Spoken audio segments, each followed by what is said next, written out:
Hello everybody and welcome back to the 12th Man, and today I'm going to be speaking to Karl, a friend of mine who has been a long-term Stoke fan for many years now, and we're going to discuss Paul Lamberts' recent win over Huddersfield, and we're going to be talking about potential transfers that are coming up at the end of the window, which finishes next Wednesday on I think it's the 31st. So firstly, we'll talk about the result on Saturday. So Karl, we obviously beat Huddersfield 2-0. What did you think of Paul Lambert's debut in general? Yeah, hello everyone. So, yeah, I thought he went as well as he possibly could hope for, really. He had a pretty easy start, I think we can all agree with. And basically, I don't think it could have gone any better. He got the place rocking again. I think nobody really wants him as a manager, but he's conducted himself really well, and yeah, I think he's got the place rocking again a little bit so far. I think we're all pulling together, which is good to see, and everybody, yeah, we're all going in the right direction now. Yeah, I agree. I think I wasn't expecting much. I mean, I'm not going to lie to you. I expected us to beat Huddersfield. I've got no doubt in my mind that we were going to win. I mean, I predicted 2-0, which I'm quite chuffed about. But I think he has got a decent start, exactly like you've said. And I mean, obviously with Watford coming up next as well, you'd be hoping for 3 points there. I'm not saying that it's going to happen for definite, but it's something that we'd be hoping for. I mean, I've got to be honest with you. I mean, I don't know what your thoughts are, but I think reverting back to the 4-3-3 was more effective than having the two wing backs and the three centre backs. Yeah, I think it was massive. It was a massive change, especially having Bauer inside as well, who seems like a good addition. And I wasn't sure about the midfield three when I saw the starting lineup, because we had obviously Adam and Fletcher back in.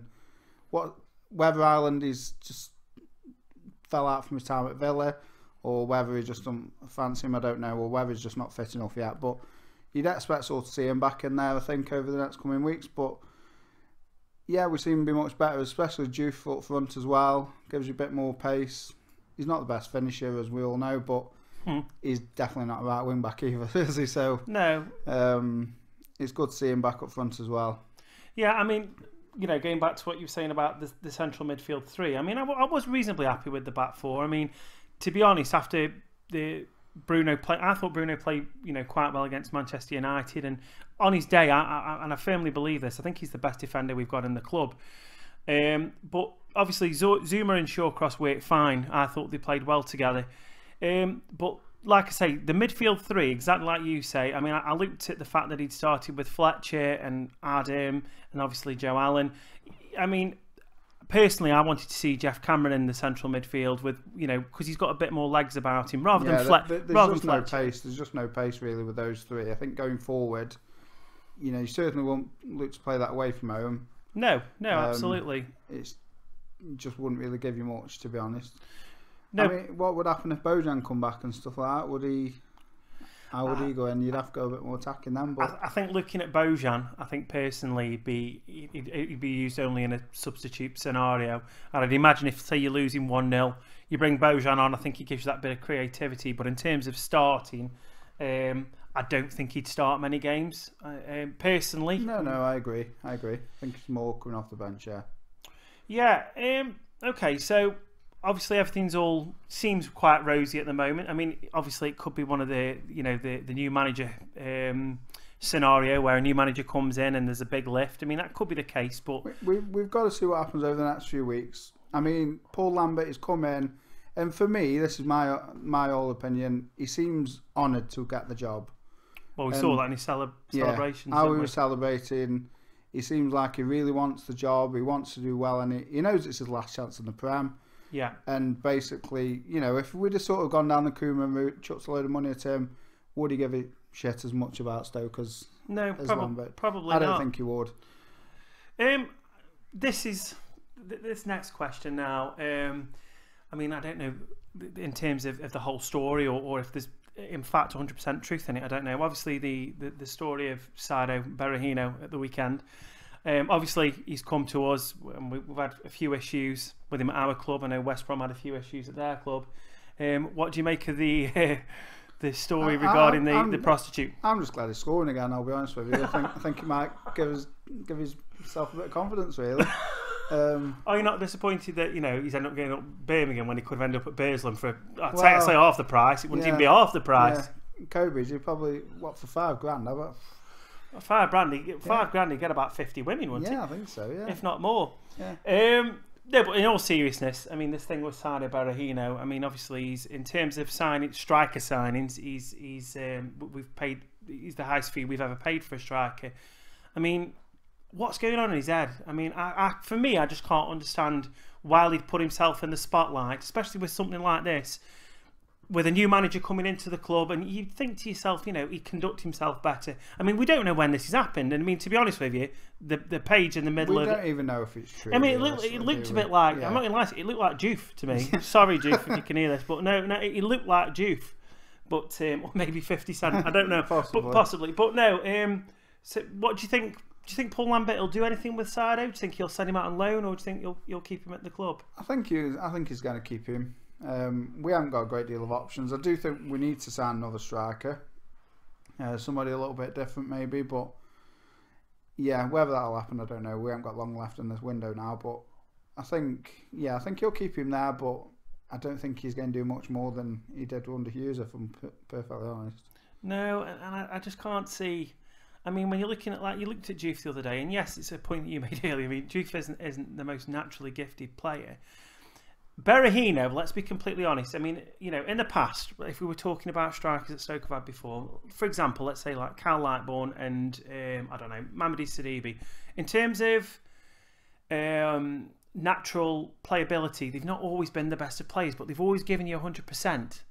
Now, the thing that fucking pisses me off is that Saido Berahino, he's probably got, in terms of talent, them two combined, he's probably got more talent than them two combined, and seriously, but the thing that fucking pisses me off, he's obviously not taking his career seriously enough for me. I think he is trying. I think it's a confidence thing, if I'm honest. He hasn't scored for 2 years, and how much longer do you give it? No, that's the question. I think after the summer, if it's still not working out in the next few months, I think we just need cut his losses. Yeah, and it will be a big loss, but. Yeah, it will. Financially. Yeah, obviously. Yeah, no, and I completely agree. And I suppose, like you say, in this transfer window that we've coming up, and this is something I was going to talk to you about, actually, in terms of transfers, who do you think we'll bring in? But, I mean, in terms of a striker, looking at the current window, I mean, obviously, Xavi Hernandez, someone who I know we've spoken about before, me and you personally. I mean, I'd have him at the club. I mean, I know you think differently. I just think... Financially, it's not great, and his age now, he hasn't really done it at West Ham. His injuries, in the summer, perhaps would have thought differently, but not now. I don't think it's worthwhile. So, who do you think that we're going to bring in, and what areas do you think we're going to strengthen? Looking like we need another centre mid. Yes, a bit more pace, probably a bit more physical. Looking like possibly the guy from Turkey, is it Fenerbahce? Fenerbahce or Galatasaray. It looks like that might be a possibility. Seems like he could tick a few boxes. Yeah. Looks like sorted left and right backs out now. Again, I'd like to see a striker. Yeah. I know Shirley's been mentioned possibly. Yeah. Now I do think he'd be worth a punt for 6 months. Just see how that went. If it's sort of $75,000 a week, sounds a lot of money. But do you think it'd be a loan deal, or do you think it'd be permanent? No, I think it'd have to be initially loan. I don't. But he is somebody who I think would do well. I think he's sort of a player who's lost his way, and he'd do pretty well. But he could even possibly play as the striker that we need. But yeah, he could. He's not going to score you sort of 20 goals, but I think he'd do just about enough for us at the moment, wouldn't he? I think he'd give you something a bit different. Could even obviously go out wide as well. I mean, him and Shaqiri on the wings. Right. Don't think anybody. I'd love to see that. Okay, so. Speaking of wingers, obviously we've been linked with Jack Harrison, former. Well, he's from. I don't know if he's a former. Did he play for Stoke or not, or did he come through the youth ranks? No, I think he was at United, but he lived in Bolton. Was at United, and then from what I've read about him, did read up on him, because I didn't know a lot about him, if I'm honest. Yeah. And I think at the age of 14, which probably wasn't that long ago, really, he went back. He went over to America and sort of tried his trade over there. I have seen his recent record for New York, and I think obviously he's having a pretty decent season, and considering that he's playing looks off like the he's wing. got pedigree on England under 21, and I think for what was it, about £4 million looks like we're paying. Yeah, there's no definites yet, but there's a lot of stuff coming out of the media at the moment. Yeah. Doesn't seem a lot of risks attached there either, so I think all round could be a good deal. No, if he turns into potential England, somebody that could get into the national side, then any English national players these days will be worth a bomb if you end up having to sell them off one day. So bringing in somebody of this value, like you say, it could be an absolute bargain. Okay, right now, so off the transfers. Now we'll sort of look at where do you think Stoke are going to finish this year?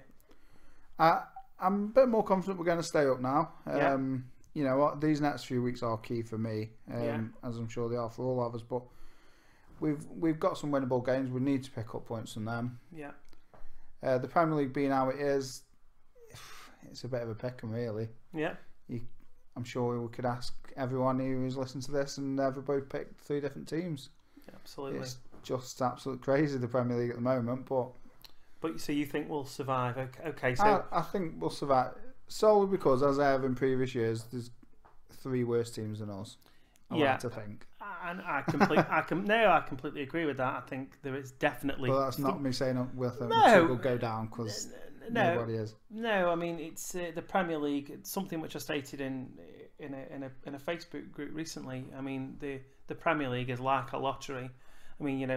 Biggest example: Liverpool beat Man City last weekend, and then last night they go and lose to Swansea. Bottom of the league away. And don't get me wrong, an away fixture's never easy, but you'd fully expect with Liverpool's attacking force that they destroy them. But that's not how the league works. And it's sort of that's what makes it the best for me. No, Swansea did well last night. They battled, which is what we need to do. Yeah, absolutely. That's sort of how you stay up in this league.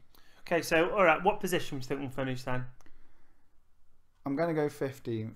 You can go 15th. Yeah. Okay. I don't think it'd be much higher than that, but no, I'd say I'd take 15th now. Yeah. Okay, on to the last question. So, which 3 clubs do you think will be relegated?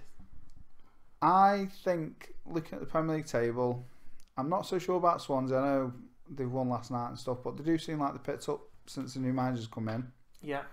And was he that one that came from Sheffield Wednesday? Yeah, it was at Sheffield Wednesday, got sacked and somehow landed at Swansea, but yeah, it seems like he's done okay. Is it 7 points from 3 from them now, isn't he? I think so. They've won a couple of cup games, haven't they, as well? So, or won a cup game. Yeah. And then West Brom, they picked up a little bit, but I still think they're not great under Pardew. And then you're looking at teams like Brighton, even Watford, Southampton. They're sort of in free fall for me at the moment. Mm-hmm. Huddersfield, I don't think are great either. No, we're looking at Saturday's game. Yeah. I think they didn't like a Premier League side. We made them look poor on Saturday. Oh, we really did. And considering how poorly we've been playing recently, exactly. No, it's a fair comment. Newcastle United are another one for me. They're going to struggle this season. I like Rafa though. I think he's got enough about him. He's got a very poor squad there. He's got about 6 or 7 Championship players in the starting lineup for. Which is probably is more. Not great, probably, and it's just he's working wonders there, that guy. And that's I would have quite happily had him Stoke manager. I'm sure anybody knows me would know about that. But I think they'll have enough. I think. Yeah, and you're probably right. The only thing that I think could affect Newcastle is obviously all this talk of takeovers off the pitch. Is I know is affecting fans, and I think that could be a hindrance on the rest of the season. But the last I heard of that's dead now with this woman or whoever it was who was buying it. But she's pulled out, and I don't think Mark Astor's looking at putting much money in it. So he's a great cunt, until let's be honest. He's just said to Rafa, you can get a couple of loan players and enjoy. Yeah. We've got a couple. Saido Berahino's one of them. Yeah. Well, Osler's doing alright up there. So Well, he is. But I mean, I wouldn't say. I mean, Osler's an all right player. I mean, I don't think they like him too much, but no. Well, there's somebody that I follow. I'm not going to mention his name, but he on Facebook and on Twitter and other things, and I think he thinks Osler's an okay player, but I think he knows that the club could probably pick up better than somebody like Osler, but only time will tell. So. Anyway, Karl, thanks very much. Yeah, thank you very much for having me. No problem. If you've enjoyed this video today, please press the like button at the bottom of the screen and also the subscribe button for future videos.